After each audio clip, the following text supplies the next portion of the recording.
ডিসেম্বরের শুরু থেকে হচ্ছে আমাদের এখানে পার্বত্য চট্টগ্রামে যে এই কুলগুলা উৎপাদন করা হয় আর কি, বড়ইগুলা।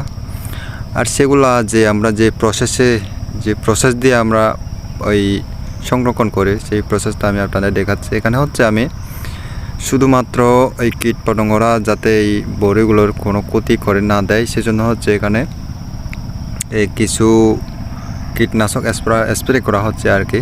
কিন্তু মানব দেহের জন্য এতটা ক্ষতি হবে, কিন্তু দেওয়ার এই 2-1 দিন বা সপ্তাহ আগে যদি আপনি এখান থেকে বড়ি ছিঁড়ে খান, আপনার জন্য কিছুটা ক্ষতি হতে পারে। আর যদি সপ্তাহ পর বা ওই 10-15 দিন পরে যদি খান, কোনো অসুবিধা হবে না, একটু পরিষ্কার করে খেয়ে নিলেই হবে, সেই জন্য হচ্ছে কোনো অসুবিধা নাই।